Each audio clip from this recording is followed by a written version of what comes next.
Haleluya, shalom saudara-saudara. Saya percaya saudara tetap semangat walaupun kita beribadah di rumah. Ya saudara, dengan keluarga kita, dengan mungkin kompak kita, atau kita mungkin sendirian. Hari ini saudara, kita mau lanjutkan ya firman Tuhan yang hari ini kita mau dengar berkaitan saudaraku dengan khotbah-khotbah sebelumnya. Kita mau memperdalam bagaimana kita praktek ibadah sejati. Nah, saudara, Alkitab berkata, saudara, ibadah itu perlu dilatih. Ya, tidak datang sendirian, saudara, perlu dilatih. Mari kita buka ayatnya, saudara, di dalam 1 Timotius pasal yang keempat ayat 7 sampai ayat yang ke-8. Dikatakan demikian, tetapi jauhilah tahyul dan dongeng nenek-nenek tua. Latihlah dirimu beribadah. Ibadah badani terbatas gunanya, tetapi ibadah itu berguna dalam segala hal karena mengandung janji, baik untuk hidup ini maupun untuk hidup yang akan datang. Nah, saudara, maukah ibadah saudara berguna dalam segala hal? Berguna dalam kehidupan pribadi, dalam kehidupan keluarga, kehidupan pasangan nikah kita, kehidupan komsel kompak kita, kehidupan bisnis kita, studi kita, dan segala yang kita lakukan. Ibadah itu berguna dalam hal-hal itu, saudara. Ya, itu luar biasa. Bukan hanya untuk, saudaraku, hidup ini, tapi juga untuk hidup yang akan datang setelah kita dipanggil Tuhan. Berguna ibadah itu, impact-nya sampai kekekalan, saudara. Luar biasa. Saudara mau? Nah, bagaimana saudara bisa mengalami kuasa ibadah itu, saudara?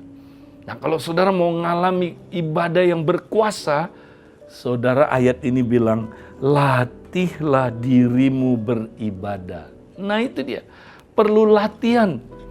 Ya, jadi ibadah itu nggak begitu aja, saudara, kita datang, ya, males deh, besok nggak mau lagi deh. Nah, yang kayak begitu, saudara, nggak akan ngalamin kuasa ibadah. Ya, kata latih di sini, saudara, penting sekali. Latihlah dirimu, kata latih di sini adalah gumnazo dalam bahasa Yunaninya, saudara. Nah, gumnazo punya arti begini, saudara. Melatih dengan keras dan dengan tekun, baik tubuh maupun pikiran kita. Wow. Jadi saudara, kalau kita mau ibadah itu bermanfaat, ada kuasanya, kita mesti latih diri kita. Nah, dari kata gumnazo di sini, saudara, kita tahu salah satu kata, akar katanya sama, gimnasium. Ya, gimnasium. Ya, artinya apa, saudara? Latihan kayak seorang atlet yang latihannya keras sekali, saudara.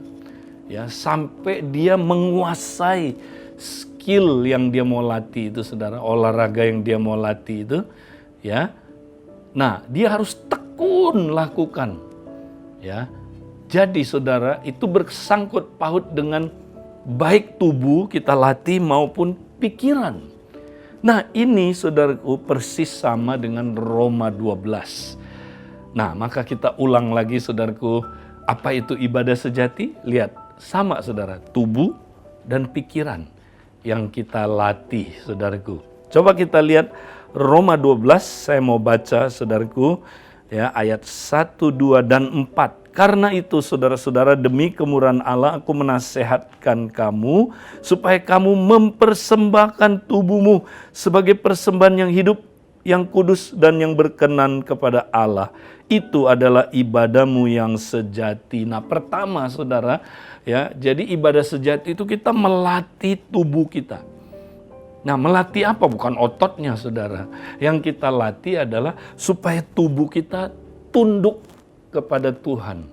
Supaya tubuh kita terus dipersembahkan kepada Tuhan. Supaya tubuh kita terus hidup di hadirat Tuhan, Coram Deo. Supaya hidup kita terus, saudaraku, sepanjang hari, 24 jam kita tinggal di hadirat Tuhan, saudara. Itu yang kita mesti latih. Latih tubuh kita dipersembahkan kepada Tuhan, supaya, saudaraku, dia takluk kepada pemerintahan Kristus, itulah kerajaan Allah.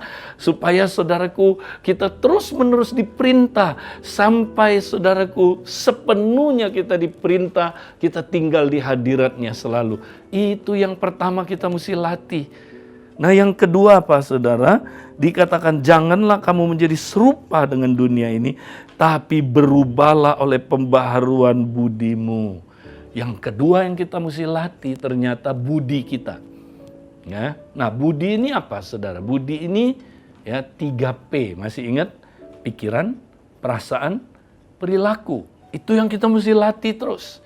Latih supaya, saudara, pikiran-pikiran kita yang nggak benar disingkirkan, diganti dengan pikiran Kristus. Latih supaya perasaan-perasaan yang berdosa, saudara, perasaan-perasaan yang jelek disingkirkan, sembuh, ya, diganti dengan perasaan-perasaan yang sehat, damai, sejahtera, sukacita di dalam, saudaraku, Roh Kudus. Ya, itulah, saudaraku, kerajaan Allah. Ya, perasaan-perasaan dalam kerajaan Allah, damai, ya, saudaraku, sejahtera, kita penuh sukacita, saudaraku, tenang hidupnya. Nah, itu, saudara, kita mesti, saudaraku, mendapatkan perasaan-perasaan yang sesuai dengan kehendak Tuhan dalam kerajaannya. Kemudian, saudara, perilaku-perilaku. Nah, kita mesti, saudara, ya, terus biarkan Roh Kudus, ya, saudara, menguasai area hidup kita yang itu, supaya supaya perilaku-perilaku yang nggak benar, saudara, respon-respon kita yang nggak benar diubahkan oleh Tuhan supaya punya perilaku-perilaku yang sesuai dengan Kristus. Saudara, sehingga kita tidak menjadi serupa dengan dunia ini, tapi kita menjadi serupa dengan Kristus. Ya, itu mesti tiap hari, saudara. Itu latihan. Ya, itu nggak bisa otomatis. Nah, ada orang nggak ngerti, saudara, pikir itu ibadah sejati itu sekali doang waktu di CG, sekali doang waktu ikut seminar. Enggak, tiap hari, tiap hari. Kalau kita nggak tiap hari, biarkan, saudaraku, Roh Kudus menguasai hidup kita, saudara. Menguasai ruang-ruang hidup kita. Kita akan lihat nanti lebih dalam lagi, saudara. Nah, inilah yang kedua yang kita mesti latih terus. Ya, kalau enggak, saudara, ya, kita nggak mungkin berubah serupa dengan Kristus. Ya, kemudian, saudara, yang ketiga, bukan cuma itu yang kita latih, kita mesti latih. Ayat 4 bilang, sebab sama seperti pada satu tubuh kita mempunyai banyak anggota, tetapi tidak semua anggota itu mempunyai tugas yang sama. Nah, kita dalam tubuh punya tugas-tugas yang berbeda, saudara. Ya, tangan itu untuk mengambil. Nah, dia mesti latih dirinya terus, saudara.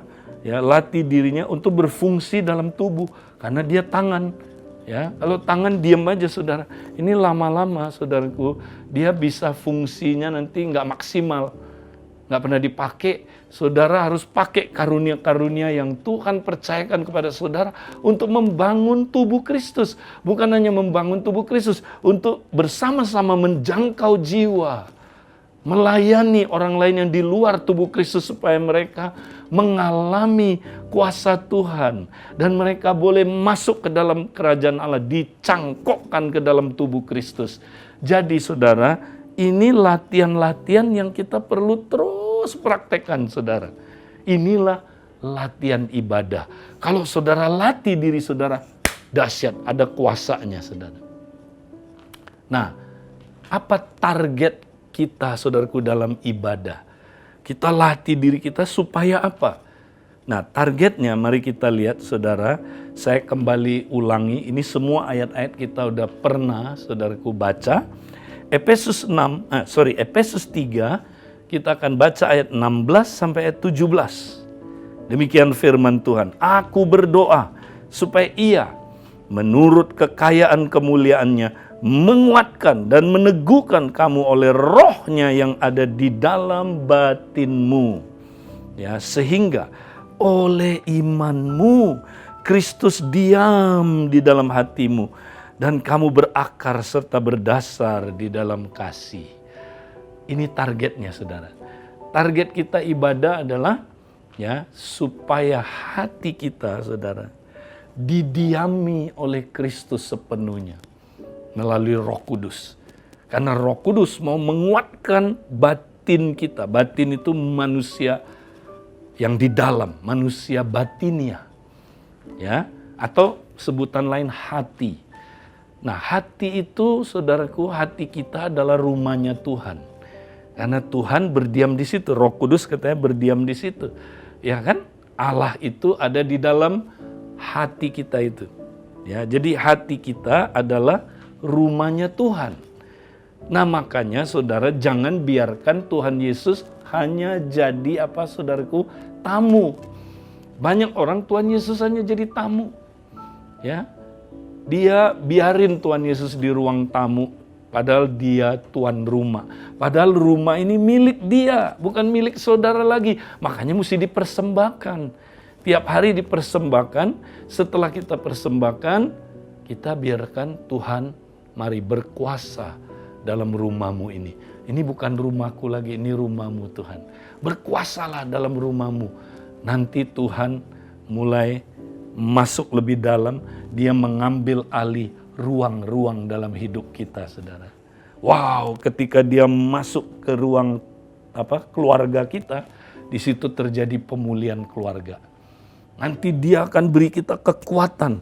Suami istri bisa rekonsiliasi, saudaraku. Dia kasih kekuatan di mana saudaraku orang tua dan anak-anak dipulihkan. Anak-anak sama anak-anak dipulihkan. Ya, orang tua sama keluarga kita, saudaraku, dipulihkan, ya, juga suami istri dengan mertua, wow, dengan mantu, dipulihkan, saudara, sehingga ruang keluarga kita, ya, ramai, tidak lagi sepi, ya, di situ ada hubungan selalu. Biarkan dia menguasai ruang keluarga kita, saudara, ya. Nah, Tuhan mau masuk lebih dalam lagi, saudara. Dia mau menguasai dapur kita. Dia mau menguasai saudaraku, ya, ruang makan kita. Ini ruang appetite kita. Dia mau merubah makanan kita supaya bukan makanan duniawi, bukan makanan yang, saudaraku, keinginan-keinginan duniawi, tapi Tuhan mau ganti supaya keinginan kita, kerinduan kita sama seperti kerinduan Tuhan. Yesus bilang, makananku berbeda. Ada padaku makanan yang tidak ada padamu, yang tidak kamu kenal. Makananku adalah melakukan kehendak Dia yang mengutus aku dan menyelesaikan pekerjaannya.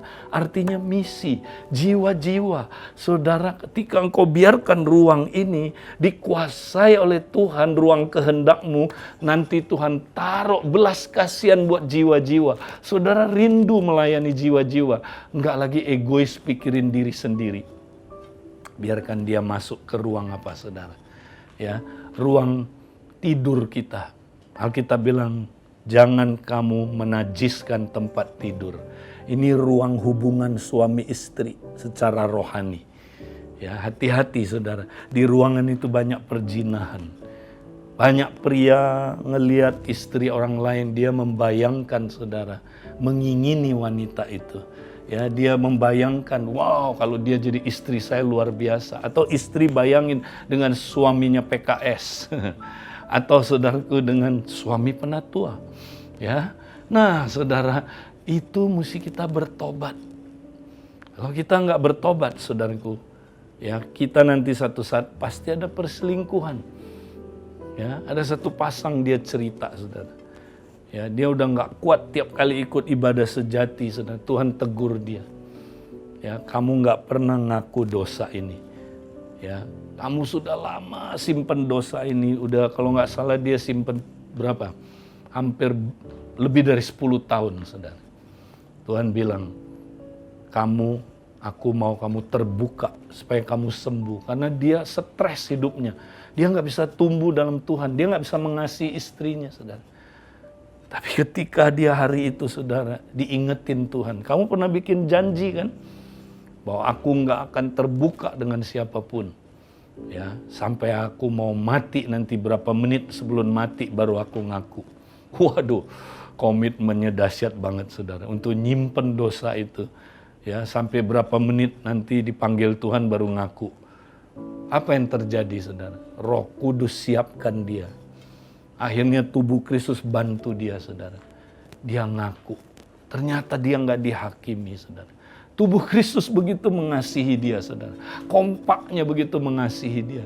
Mereka bisa terima dia. Dahsyat saudara. Kemudian hari itu mereka siapkan dia. Ya, supaya disiapkan dulu. Ini penting. Istrinya juga saudaraku disiapkan Tuhan. Akhirnya dia ngaku saudara. Wow. Ternyata dia pernah saudaraku melakukan satu perselingkuhan. Dengan orang yang istrinya dekat sekali. Dia kenal orang itu saudara. Wah, istrinya kaget. Tapi itu dahsyat saudara. Tuhan dahsyat. Karena bantuan tubuh Kristus dan dengan pertolongan Roh Kudus, istrinya bisa ngampuni dia. Begitu dia saudaraku ya minta ampun dan diampuni istrinya. Wih, hubungannya saudara langsung breakthrough. Apa yang terjadi saudara? Wow. Berkat-berkat mulai mengalir saudara. Saudara mereka secara keuangan gak mungkin bisa membiayai anak-anaknya sekolah. Karena anaknya sekaligus harus masuk SD, harus masuk kalau gak salah SMP dan harus masuk universitas.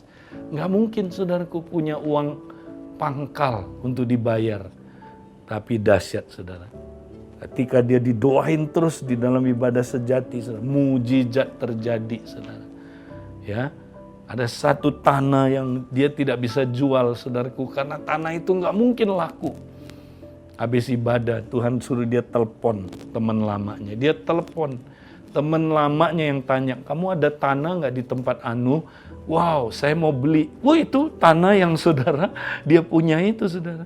Itu nggak mungkin laku. Udah bertahun-tahun di apa saudaraku diiklanin nggak laku.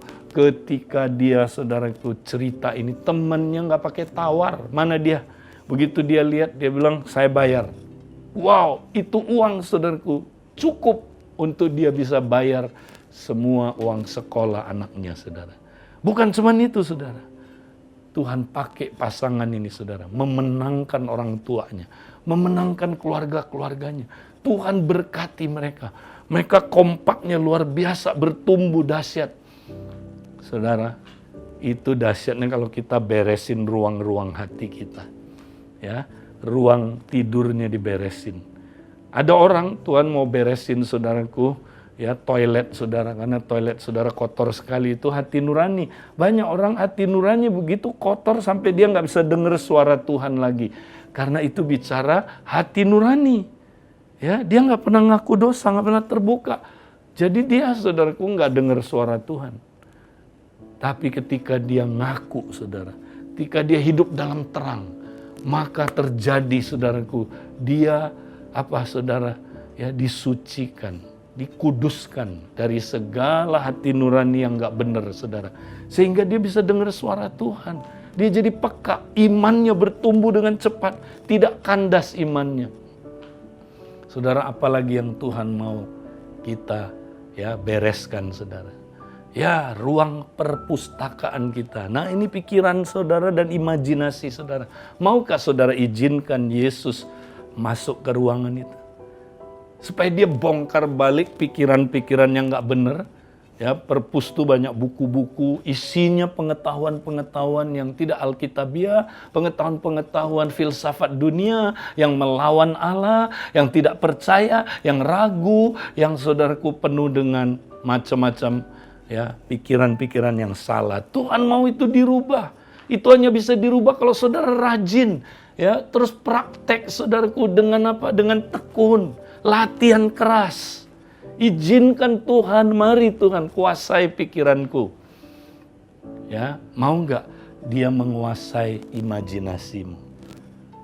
Ya, itu poster-poster di dalam ruang kerja kita saudara, atau ruang perpustakaan kita. Ada poster perempuan telanjang, ada poster suami orang, kita renungin, kita bayangkan.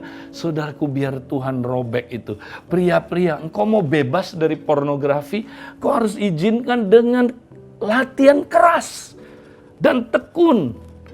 Serahkan tiap hari. Jangan kompromi. Apa yang kita lihat tiap hari jangan mempengaruhi kita. Langsung kita buang.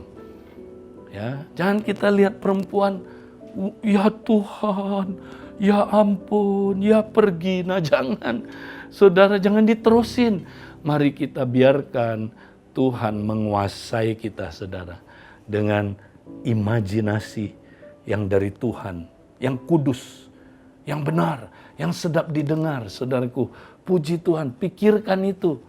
Saudara akan bebas, saudara akan merdeka. Nah, yang terakhir, saudara, jangan lupa, tentu gudang kita, saudara. Izinkan dia berkuasa di gudang kita. Ya, saudara, izinkan. Kenapa, saudara? Karena ini ruang pikiran bawah sadar kita. Memori bawah sadar kita banyak tersimpan barang-barang dari masa lalu. Ya, barang rongsokan ada di situ, saudara. Itu pikiran bawah sadar kita banyak sekali, saudara. Mungkin 80% belum pulih, saudara. 80% itu pikiran lama, ya, pikiran-pikiran luka, ya, kemudian saudara kepahitan, trauma. Biarkan Tuhan sembuhkan kita, saudara. Ada banyak kesaksian, saudaraku. Ketika mereka, saudaraku, tiap hari latihan ibadah, Tuhan mulai bongkar, saudara. Kamu nggak aman. Lihat, kamu kenapa selalu nggak aman? Ditunjukin Tuhan, saudara, masa lalunya. Kaget. Dia baru sadar. Kemudian dia baru, saudaraku, datang bikin beres dan dia mulai berubah. Ya, ada orang, saudaraku, insecure-nya minta ampun. Ada orang, saudaraku, ya, hidupnya itu, saudara, gambar dirinya jelek. Ya, minder. Ya, orangnya nggak punya confident. Ya, ada orang yang takut terus. Ada orang yang malu terus, saudaraku. Ya, ada orang, saudaraku, yang nggak percaya diri. Itu semua ada akar-akarnya di dalam pikiran bawah sadar kita. Maukah saudara izinkan Tuhan bekerja? Nah, saudara, Tuhan udah mulai bekerja begitu luar biasa. Banyak kesaksian-kesaksian, saudara. Nah, kita mau dengar beberapa kesaksian berikut ini, saudara. Supaya kita semakin diteguhkan, Tuhan kita luar biasa. Shalom Bapak Ibu, saudara-saudara yang terkasih dalam Tuhan. Perkenalkan, nama saya Rebecca. Hari ini saya mau share apa yang saya dapat di ibadah doa pagi setiap hari, ya. Sebelumnya kita mulai doa ini bersama dengan Bu Ripka, dengan beberapa teman-teman yang ada di dalam pemuritannya Bu Ripka. Tuhan bukain tentang gambaran Bapa, ya. Jadi saya itu punya gambaran Bapa yang baik sebenarnya, tapi ada hal lain yang Tuhan bukain. Nah, saking idealnya gambaran Papa buat saya juga punya gambaran yang kurang baik juga dengan Bapa Surgawi. Nah, jadi lewat doa pagi ini Tuhan bukain satu persatu tentang masa kecil kami, tentang pengalaman-pengalaman masa kecil, dan Tuhan pulihin, ya. Bagaimana saya harus mengampuni papa saya, bagaimana saya harus menerima kasih Bapa yang sempurna dalam hidup saya. Nah, di doa pagi ini dibukain, ya. Saya melihat dan saya mengalami ketika setiap orang yang hadir di doa pagi, mereka bisa cerita, bisa terbuka, bisa apa aja yang mereka alami, luka-luka mereka, masa lalu mereka. Di sini saya ngelihat ada penerimaan. Nah, setiap orang mendengar dan setiap orang punya hati yang berbelas kasihan buat setiap orang yang cerita. Nah, ketika setiap orang cerita, dan saat itu juga ketika saya cerita, saya menerima satu kasih, ya, penerimaan yang luar biasa. Nah, itu yang memulihkan saya. Dan yang saya lihat juga ketika setiap orang yang cerita di sini, di ibadah doa pagi ini mereka mengalami pemulihan. Mereka bisa terbuka dengan bebas, apapun yang mereka alami, dosa-dosa masa lalu dibukain dan mereka didoakan, dapat afirmasi, peneguhan, dan mereka dikuatkan. Nah, beranjak dari sini, saya juga dibukain tentang banyak hal ya. Nah, saya merasa kayaknya hal ini belum beres nih. Nah, saya minta doa dengan teman pemurid saya, dengan Cimonik dan dengan Kak Ike. Jadi ada beberapa waktu kita berdoa sama-sama dan saya dibukain juga dengan banyak hal. Nah, satu hal yang saya dapatin adalah ketika kata-kata peneguhan dari Cimonik yang berkata bahwa aku adalah Bapa yang dapat kamu andalkan. Aku adalah Bapa yang bisa kamu percaya. Nah, kata-kata itu menguatkan saya pribadi. Saya mengalami kasih Tuhan yang luar biasa mengalir dalam hidup saya. Nah, saya teringat dengan apa yang Kak Edi pernah sampaikan bahwa ketika di dalam tubuh Kristus kita bersatu dan kita fokus coram Deo, mempersembahkan seluruh tubuh kepada Kristus yang adalah kepala. Nah, di sini saya ngalamin bahwa benar ketika kita di dalam tubuh korporat, setiap tubuh antara satu dengan yang lain itu diikat oleh otot, sendi, nah itulah kasih. Nah, ketika firman itu disampaikan, saya ngalamin, oh iya, perlu ada kasih ya di dalam hidup saya untuk saya juga boleh menerima setiap teman-teman, boleh menerima setiap kekurangan, kelemahan orang lain.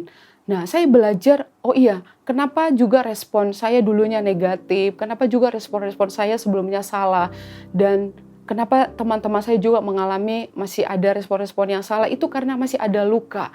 Nah, ketika saya bisa belajar mendalami apa yang mereka alami, apa yang mereka rasakan, nah di sana Tuhan bawa saya untuk punya hati yang berbelas kasihan.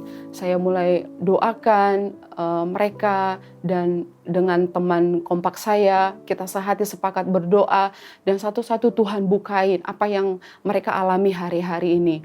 Nah, ketika kita ajak mereka berdoa, kita sampaikan apa yang kita dapat, mereka juga dikuatkan. Nah, sungguh dahsyat ya di ibadah pagi ini, setiap penyembahan, pujian yang dinaikkan, ada kekuatan baru. Ketika firman Tuhan juga disampaikan, itu kekayaan firman itu luar biasa. Karena yang satu dapat yang ini, yang satu dapat yang ini, jadi kekayaan firman itu sungguh dahsyat dan itu sangat menguatkan. Dan saya juga melihat di ibadah doa pagi ini, setiap karunia-karunia itu Tuhan munculkan. Dan apa yang Tuhan percayakan buat setiap tubuh Kristus, itu Tuhan pakai. Mereka impartasi, apa yang mereka sampaikan untuk saling menguatkan satu dengan yang lain. Sungguh sangat memberkati. Dan hari ini juga sahabat saya, teman saya di Komsel, Monik akan share apa yang dia dapat juga di ibadah doa pagi. Shalom Bapak Ibu, saudara-saudari semua. Saya juga ingin memberi kesaksian tentang doa pagi yang saya alami dalam Zoom. Sebelum pandemi, saya ibadah itu pengertiannya hanya di gereja saja, di gedung gereja fisik saja. Dan saya juga pelayanan anak di setiap minggu di gereja. Nah, tapi saat pandemi terjadi, otomatis kita semua, saya juga nggak bisa ke gereja dan berkumpul bersama-sama. Dan saat itu juga otomatis saya tidak ibadah lagi, tidak pelayanan lagi. Dan di situ saya merasa, oh ya sudah, ini mungkin waktunya saya liburan dalam pelayanan. Dan saya tidak memikirkan pelayanan lagi, saya hanya memikirkan diri sendiri, saya lebih banyak aktivitas di rumah, lebih banyak memikirkan diri sendiri, keluarga, tidak memikirkan yang lain. Dan saat itu setiap hari, sepanjang bulan, terus-menerus pemberitaannya tentang pandemi ini semakin besar gitu. Dan banyak kabar ini itu yang membuat saya khawatir, membuat saya takut, membuat saya gelisah, sampai akhirnya saya seperti ketakutan sendiri, paranoid sendiri akan hal ini. Itu sudah mengganggu saya. Nah, Kak Rebecca suatu hari bilang, "Monik, yuk kita ikut doa pagi yuk." Nah, saya coba. Nah, hari itu saya ibadah doa pagi di Zoom bersama-sama teman-teman gereja, dan saya mengalami suatu damai sejahtera yang besar sekali, sehingga saya tidak takut lagi. Pelan-pelan segala ketakutan saya itu hilang. Tentang segala hal yang saya pikirkan tadinya menakutkan, itu sudah tidak lagi menjadi kekhawatiran saya, karena ada Kristus dalam hidup saya lewat doa pagi itu. Dan yang kedua saya ingin sampaikan adalah pada suatu sore beberapa waktu yang lalu, teman saya chat ke saya, teman lama saya. Beliau bilang, "Monik, tolong doakan anak saya besok akan operasi besar karena keadaannya sudah gawat, sudah dalam penyakit yang gawat." Nah, pada saat itu saya kaget gitu, karena sebenarnya saya tahu anaknya sakit berapa bulan yang lalu, tetapi saya seperti mengabaikan, hanya berkata, "Tuhan, tolong Bapak ini, tolong anak ini biar sembuh." Dan setelah itu saya sudah melupakannya. Hanya sekali dua kali saya mendoakannya. Dan saya berdoa, "Tuhan, pertemukan beliau dengan orang yang tepat yang membawa dia kepadamu." Tapi saya tidak menganggap itu adalah seorang jiwa, karena saya hanya memikirkan diri sendiri. Nah, pada saat itu, sore itu, saya kaget, saya panik karena beliau berkata, "Tolong doakan saya karena anak saya besok akan dioperasi." Ternyata itu adalah hari di mana besoknya anaknya akan dioperasi. Saya mengalami kepanikan dan saya buru-buru menghubungin pemimpin gereja. Saya minta tolong doakan. Tetapi ternyata pemimpin gereja sedang tidak bisa dihubungi. Nah, pada malamnya baru bisa dihubungi dan mereka saling berdoa, Bapak pemimpin gereja mendoakan Bapak ini. Nah, setelah doa itu semua selesai, saya tidak bisa menahan tangis saya menangis dan saya menyesali kenapa saya ini sampai melupakan Bapak ini, tidak mendoakan Bapak ini lagi. Ini adalah jiwa yang saya sudah lupakan karena saya kesenangan diri saya saja yang saya terus pikirkan. Nah, pada saat itu saya dalam tangis terus itu saya keinget Yesaya 47 tentang perempuan-perempuan yang manja, perempuan-perempuan yang hanya memikirkan diri sendiri. Saya ditegur di situ dan juga saya sambil menangis itu diingatkan lagi Lukas 5 tentang penjala ikan menjadi penjala manusia. Jadi kita tidak hanya memikirkan tentang keuangan kita, tentang hidup kita, tapi kita juga harus memikirkan jiwa-jiwa. Nah, pada saat besok paginya saya ikut doa pagi lagi, Pak Gunawan dan Ibu Ripka ternyata menyampaikan firman hal yang sama seperti yang saya alami, dan saya ditegur di situ. Beliau menyampaikan bahwa banyak orang yang hari-hari ini menjadi dingin tentang jiwa-jiwa karena memikirkan diri sendiri. Lalu saya memberanikan diri untuk bersaksi, untuk bercerita tentang keadaan saya, tentang apa yang terjadi malam sebelumnya. Dan setelah doa pagi, saya tiba-tiba di chat sama seorang ibu yang sudah lama saya nggak ketemu, Ibu Ana. Dan beliau berkata, "Ayo Monik, kita sama-sama melayani Bapak ini." Dan saya begitu bersuka cita karena ada orang yang mempunyai visi yang sama buat jiwa-jiwa. Nah, saya mau bacakan ya, di Yesaya 66 ayat 1 dan 2. "Beginilah firman Tuhan, langit adalah tahtaku dan bumi adalah tumpuan kakiku. Rumah apakah yang akan kamu dirikan bagiku, dan tempat apakah yang akan menjadi perhentianku? Bukankah tanganku yang membuat semuanya ini, sehingga semua terjadi? Demikianlah firman Tuhan. Tetapi kepada orang inilah aku memandang, kepada orang yang tertindas dan patah semangat, yang gentar kepada firmanku."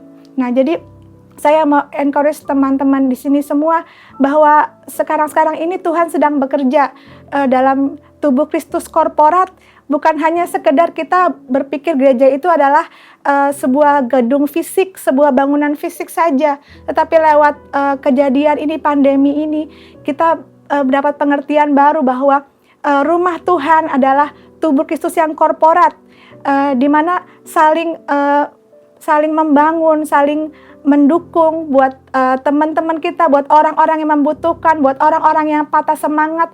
Di situ Tuhan mau bekerja, Tuhan mau berbicara. Mari teman-teman, Bapak Ibu, kita ikuti kegerakan Tuhan ini, bahwa Tuhan sedang bekerja dengan dahsyat lewat doa pagi ini. Di dalam Zoom kita, gereja kita. Ayo kita harus ikuti kegerakan ini sehingga kita menerima kasih karunia Tuhan juga yang berlimpah-limpah. Demikian Ibu dan Bapak, terima kasih. Haleluya saudara. Saya percaya kesaksian-kesaksian memberkati hidup kita. Nah saudara, saya mau tutup dengan satu ilustrasi saudara. Kalau hati kita adalah rumahnya Tuhan saudara. Apakah saudara sudah izinkan Yesus ya bukan hanya sekedar menjadi tuan rumah, tapi dia menjadi saudara penguasa tunggal dalam hidup kita? Ada seorang anak muda, saudaraku. Wow, anak muda ini senang sekali. Ini ilustrasi, saudara. Dia punya rumah baru. Rumah barunya ada 10 kamar. 5 di atas, 5 di bawah. Anak muda ini senang.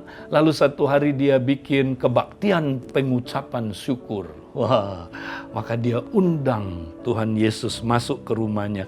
Ya, biasanya orang Kristen pakai nyanyi ini. Mari masuk,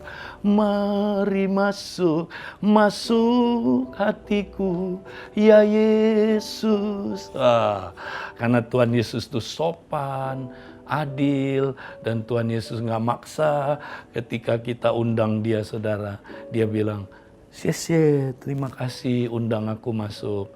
Wow, dia bilang begini, Tuhan terima kasih ya mau datang di acara pengucapan syukur di rumahku. Tuhan, rumahku ini rumah baru. Rasanya tidak lengkap kalau Tuhan Yesus tidak ada di sini. Jadi Tuhan Yesus cuma pelengkap penderitaan, saudara. Ya, lalu saudara, dia bilang, Tuhan, aku akan percayakan engkau 1 kamar di bawah ini. Ya, 1 kamar supaya engkau jaga rumahku Tuhan. Ya, jangan lupa. Jadi Tuhan Yesus nggak lebih dari satpam. Ya, saudara, penjaga doang. Nah, Tuhan Yesus tidak mau berbantah-bantah. Dia bilang, ya, dia bilang terima kasih. Maka Tuhan Yesus tinggal di rumah itu. Nah, saudaraku, tiba-tiba ya, waktu dia santai-santai ya di rumah itu, saudara, dia dengar ketukan pintu. Nah, dia pikir ini siapa, saudaraku. Begitu dia buka, ternyata si iblis. Si iblis, saudaraku, bilang begini, rumah baru nih ya. Tahu-tahu nggak pakai permisi dia langsung masuk, saudara. Dan iblis langsung pukul anak muda ini. Anak muda ini teriak, disiksa sama iblis. Dia teriak, Tuhan Yesus, cepat datang Tuhan, tolong saya. Tapi dari kamarnya Tuhan Yesus nggak ada jawaban, saudara. Dia teriak, Tuhan, kenapa Tuhan? Engkau sadis. Kenapa? Ya, akhirnya dia dengan kekuatan sendiri berhasil usir setan ini keluar. Dia tutup pintu, dia lari ke kamarnya Yesus, dia ketuk. Dia bilang, Tuhan, tega nian di kau. Aku sudah izinkan kau, memberikan kau tempat 1 kamar. Kenapa Tuhan kau tidak bela aku waktu iblis serang? Tuhan bilang begini, nak, kamu mesti tahu aku Allah yang adil. Aku Allah yang Yang aku tidak maksa kamu. Ya, kalau kamu cuma serahkan 1 kamar, ya udah kamar itu aja yang saya lindungin. Masalahnya iblis nggak ke kamar saya tadi. Ya, dia main-main di tempatmu. Makanya ya, aku tidak lindungin bagian itu. Oh gitu Tuhan. Jadi Tuhan hitungan ya. Ya udah, kalau gitu kita bikin deal baru. Kalau Tuhan 5 kamar, saya 5 kamar gimana? Tuhan bilang, terima kasih. Apa yang terjadi, saudara? Dia serahin 5 di bawah, ya, 5 di atas, dia yang ya, memerintahnya, saudara. Apa yang terjadi, saudara? Dia dengar ketukan lagi. Ya, dia nggak tahu. Begitu dia buka ngintip, iblis sudah masukin kakinya. Iblis bilang, ketemu lagi nih ya. Dan terjadilah pertempuran lagi, saudara. Dan iblis tahu, dia tidak mau main ke kamarnya Yesus. Dia main ke kamar yang lain di atas. Dia hantam anak muda ini, dia gebukin sampai babak belur. Anak muda ini, saudaraku, akhirnya dia nggak kuat lagi, dia sadar kesalahannya, saudara. Dia dengan kekuatannya hampir mati, dia usir setan ini keluar. Dan dia bilang begini, Tuhan, aku tahu Tuhan, aku tahu sekarang kesalahanku, ampuni aku Tuhan. Karena aku tidak pernah menyerahkan seluruh kamar-kamar dalam hidupku kepada Engkau. Ampuni aku Tuhan. Mulai hari ini Tuhan, inilah rumahmu semuanya. Ini semua 10 kamar. Ya, Engkau yang miliki, WC-nya, dapurnya, ya, semua ruang-ruang apapun yang ada, gudangnya, ini milikmu Tuhan. Bahkan Tuhan, ini kuncinya, ini sertifikatnya. Wow, mulai hari ini Tuhan, aku bukan lagi tuan rumah. Kaulah tuan rumah, Kaulah Tuhan Rajaku. Saudara, malam itu dia tidur di sofa, saudara. Wah, damai tidurnya, saudara. Menjelang jam 3 pagi ada ketukan pintu lagi, saudara. Tok, tok, tok. Wah, dia gemeter. Waduh, dia tahu ini suara iblis, saudara. Dia bilang, aduh, mateng. Pasti saya habis kali ini. Aduh, dia ketakutan, dia nggak berani buka.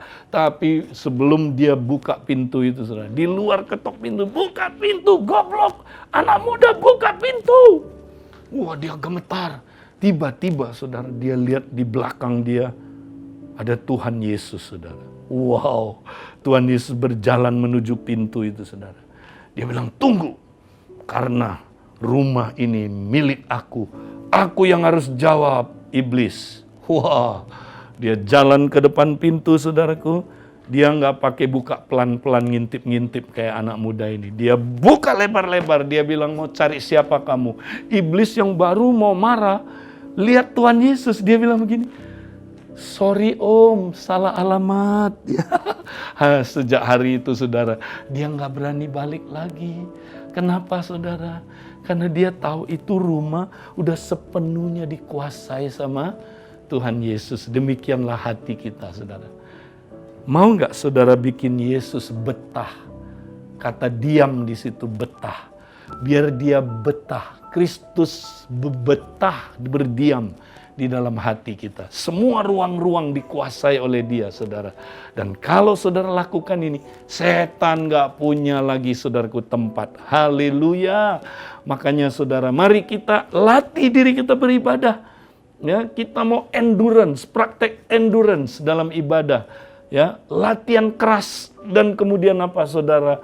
Ya, tekun sampai, saudaraku, pikiran dan tubuh kita benar-benar takluk kepada Tuhan dan Dia memenuhi hidup kita sepenuhnya. Haleluya. Mari, saudaraku, saya mau berdoa supaya saudara menerima berkat Tuhan hari ini. Saudara-saudara, mari terimalah berkat dari Allah Bapa, cinta kasih dari Tuhan Yesus Kristus, persekutuan dalam Roh Kudus menyertai saudara dari sekarang sampai selama-lamanya. Terimalah pengutusan dari Allah. Pergilah, selesaikan pekerjaan Bapa di dunia ini. Kami terima berkat dan pengutusan ini dalam nama Yesus. Amin. Haleluya.